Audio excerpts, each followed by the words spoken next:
Hi, everyone. It's me, Maria. This is week 2. So I was kind of looking through everything today, and discussion forums look really good. Lots of activity. I really appreciate watching, seeing responses from people who've posted after they go back and look at their peers' comments and kind of responding to the peer comments. I think that's fantastic. That is our classroom time. And so it's good to look through that, kind of pull apart some questions, some good points that people make that I can bring up that kind of tailor this group's interest. Remember, PPA is an 8-week course. It can feel overwhelming. And I think as you go through the reading and practice the LOs, that's really the key, is learning how to write those 3 to 5 learning outcomes that kind of reflect your personal experience and demonstrate academic understanding. That is the hardest part. And if you continue to practice writing them and figuring out how to move it from concrete to abstract, that's the key. And so tonight I'm going to talk a little bit about how you can make the transition from concrete to abstract. So I'm going to move this over so I can look at my PowerPoint. Okay, so notes from this week that I saw on the forum. Students were talking about, their potential essay topics, and I know a lot of times we think about these heavy, major events that happen in our life. The essay does not have to be traumatic. It just needs to be transformational, meaning something happened and a lot of learning took place, and you're kind of explaining that in your essay. So I have had students write about growing an organic garden for the first time. That's new learning for her. It's not major, but it doesn't really matter what the event is as much as how you can demonstrate new educational learning that can replace a college course. So, doesn't have to be traumatic, it just needs to be transformational. A lot of things I saw in the discussion forum were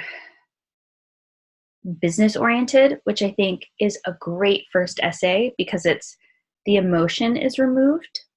I've had lots of students write essays about having a grocery store, becoming a manager for the first time unexpectedly, owning their own house cleaning business, those types of things, owning their own craft store, lots of business type essays. And it seems to be more, it's easier to create LOs because they're so specific in regards to the business world, and you can really pull apart those key methodologies that are related to business that other business professors can relate to and say, oh yeah, I teach this every semester in Business 210. So that's a great start. Coming up with, when you look at your timeline and think about, oh man, this stuff was really changing in my life, going through a divorce, moving to another country, losing a loved one, going through drug rehab or, alcoholism. Those are big, really big things. Losing your home, I've had students write about that. Those are heavy. And I think those essays are excellent essays, and they should be saved for the end of your last essay out of the 3 that you write, because this first essay, you are going to mess up a ton. You are just going to kind of figure it all out, putting your puzzle pieces together, and it's going to be difficult and confusing for most of you. Some of you might just think that way and know how to put each idea in every section for your LOs, but for most of you, it'll be very confusing. And so if you can come up with something a little less emotionally taxing, that would be your best option for your first essay. So something light is what I like to call it. It's still transformational, but it's not as difficult to kind of relive as going through a divorce or losing someone in your family or a close friend. That's harder because you do still need to reflect. I also read a lot of comments about not putting the emotion in, and you can. So being able to write your concrete, which is section 1, is just the storytelling, right? The emotion is removed out. So you're just giving the facts of what happened, right? A news story. And then in your second section, observations and reflections, you're able to discuss the emotions and the looking back at the experience and sharing that and leading with it, which you will be surprised turns out to be a lot harder than people think, because they start retelling the story again and you're like, wait, you just did that in section 1.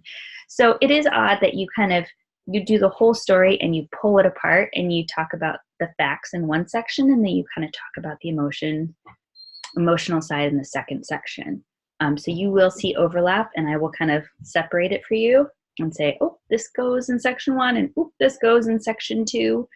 And also in section 2, it needs to be related to the experience as a whole, but also while you're learning each outcome, so that you can explain, this is how I learned LO1.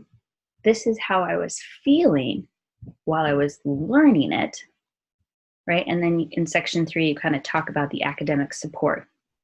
So section 3, which is the meat of the essay, it's where all the credit is given. It is the most important. That's why I have you write your rough draft, and it's only section 3. Because if you, which you will, I'm going to ask you to change stuff in your section 3, it will change everything else. So instead of making you write the whole thing and then telling you to change it all, I just focus on section 3. So in section 3, you are asked to write 3 to 5 learning outcomes that are abstract and defend them, right? You're explaining to the department chair or to the professor in the department, the business department, why you don't need to take their business 210 class. These 3 to 5 concepts would be covered in a business course.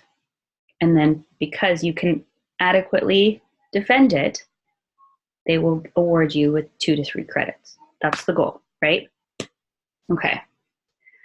So section 4 is the application.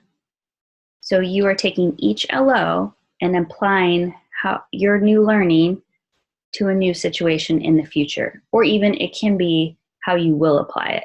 And it has to be specific, lots of details. So if your learning outcome is, I learned that vulnerability is the key to deep relationships, and I'm using Brene Brown to explain why it's so important that vulnerability is part of or in relationship to, deep relationships.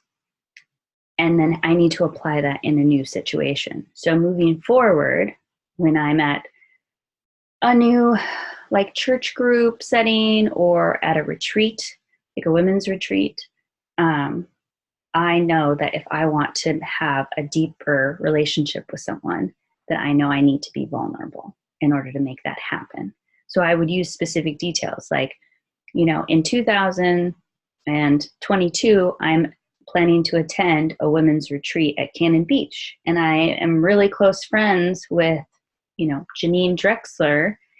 And I know that if I want to have a lifelong relationship with her, that I am going to need to be vulnerable, which means that I need to do X, Y, and Z in order to move our relationship to just a surface level relationship, and doing X, Y, and Z to move it by being vulnerable to move it into a deeper relationship. There's all those details filled in. It's like a little mini story on how I'm going to use it in the future, or how I have used it in the future. So that's kind of the overview of the sections.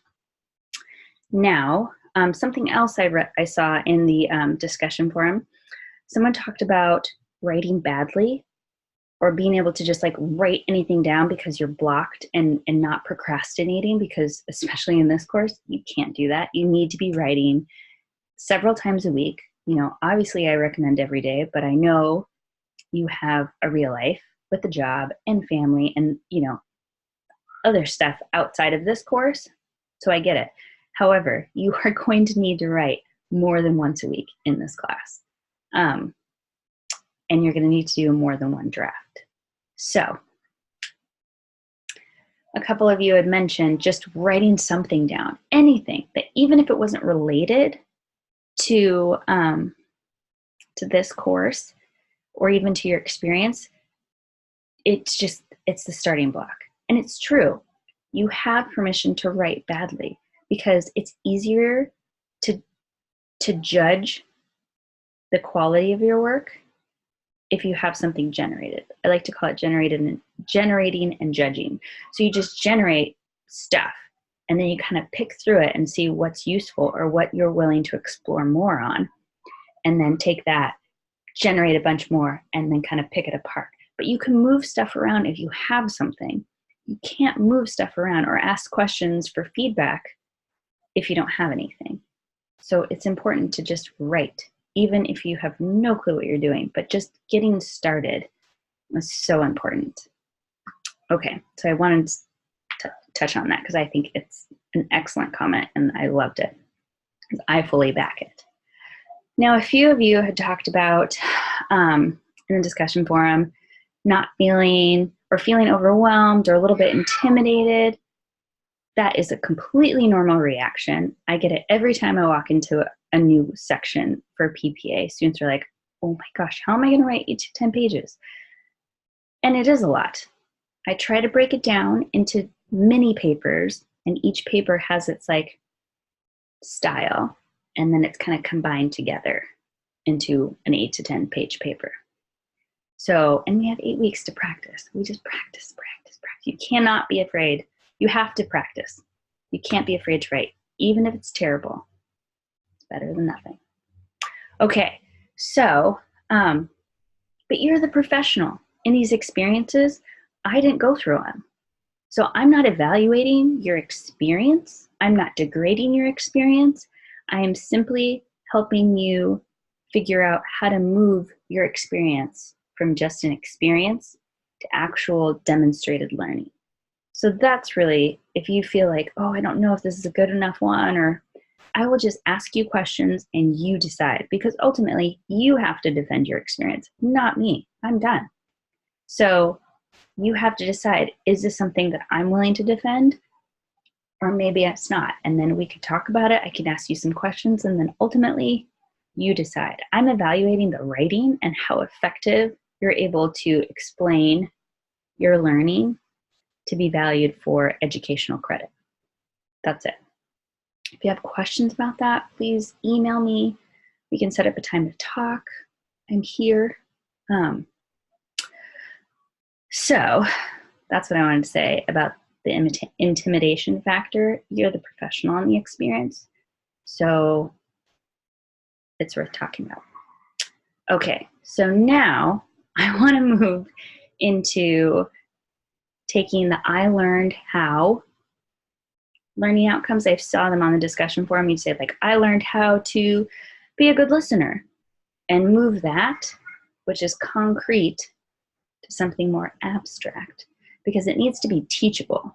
It needs to stand alone and be able to say, okay, this is something you learned, and I need to be able, if I'm ever placed in a situation like this, I could use that for my life, right? If somebody said, I learned how to be a great listener, I'm like, wow, good for you. But I can't use that when I'm like, oh, I'm stuck in this situation. I don't know how to be a good listener, right? No clue. But if I said, I learned that active listening is the key to strong listening skills or something like that, then I can take that and say, active listening. Okay, so I want to be a better listener. Maybe I should try active listening in this situation. So you see how that LO shifted to something that's teachable in a broader, scope. Same thing with I learned how to have strong relationships. That's great. Good for you. How can I use that? Right? So saying I learned that vulnerability is the key to deep relationships, all of a sudden now it's shifted into abstract, and I can use that and say, ooh, I want to be lifelong friends with this person. Maybe I should try vulnerability. Now, your LO is not going to work for everyone. That's not the point. The point is that you could offer somebody a teachable moment and say, when you're in this situation, here's an option you could try. That's it. Just moving it from concrete, your scope, to abstract, broader scope for everyone. That's it. Which I know that's it, but it's actually really hard to do. So I kind of want to go through my PowerPoint, which we talked about concrete versus abstract, right? Concrete has specific, abstract, you're allowing the reader to fill in the information. So I learned how to manage my sales team. Awesome. Great for you. Now I am a leader in my Bible study. How am I going to manage that? Right? What specific method can I use to this idea of management? I don't know how to do that. So what's a specific method? So that's kind of where you move from concrete to abstract. You're offering someone a specific method that you found to be true to the concept that you're talking about. So managing, right? Managing a team, that's a concept. What's the specific method that you use to manage the team? Is it modeling? Is it encouragement? Is it what, right? The how. Instead of just saying, I learned how, you need to explain that. Give us a word, a method of your how to your management. So like I learned that encouragement and support are critical when motivating a sales team. All of a sudden I could use that and say, oh, okay, so I'm hosting this Bible study and I am now responsible for this team. How can I manage them? I could use encouragement and support to boost my Bible study group, right? So it's not even like a sales relationship. It's just like team. In any team situation, you could use encouragement and support, right? So that's how you move from concrete to abstract. So thinking about writing an abstract, right? Is the concept taught in undergrad, right? Do you have a department it can go into? There needs to be a relationship evaluated, so a method and a concept, right? So my method is encouragement and support, right? And my concept is like motivating a team. How do you motivate a team, right? Encouragement and support. That's what I'm saying. And it has to be general enough, right? So that it can apply to a big scope of people, right? So motivating a team is very broad, and my methods are very specific. So that's kind of the relationship we're building for each LO. And then thinking about, okay, when I do that for each LO, together, is that enough for 2 to 3 credits, right? Because you can't really have like a business concept and then, a science concept and then a health concept. Like those wouldn't all fit under the business umbrella. So you have to look at the big picture and figuring out what department would this go to. So if you're talking about, running a business for 7 years on your own, you're most likely going to put that in business. And in business, there are some emotional concepts that can be applied that you do discuss with like rhetoric and things like that. So just making sure as a whole, your 3 to 5 LOs would qualify for those 2 to 3 elective credits. So that's kind of the goal, is you want to make sure your LOs would fit in some type of department. So support for your LO. Now, I talk about this in the discussion forum. I think it's really important to write your LO, and just so you know, it's important to start each LO with "I learned that," and your entire LO should be underlined. So like for my example, I learned that being vulnerable is key to developing deep relationships with family. When in my essay, that whole thing should be underlined. And then, period, space, then I start my support, no underlining. But it's really important to spend your first paragraph talking about the importance, the relationship between your method and your concept. Why is vulnerability key to deep relationships? And it might seem mundane and like, duh. It's really important to explain that, because that is where your critical thinking, the cold model, is coming in, and you being able to, with your own words, explaining why you find this relationship to be significant. And you're not using outside sourcing yet or anything like that, or using somebody else's idea. It's your brain, your words, how you see those two go together. So it's really important, because that is where your credit comes from. And then I like to say, like, your second paragraph, offering an example, so that you're able to kind of illustrate what you're talking about. And it cannot be about your life or your situation. This is where section 3 gets a little tricky, because you spend section 1 talking about your situation, section 2 talking about how you felt through it, and then section 3, it's like an abrupt shift, and you're not talking about your experience at all. You're like putting on your academic hat and talking about,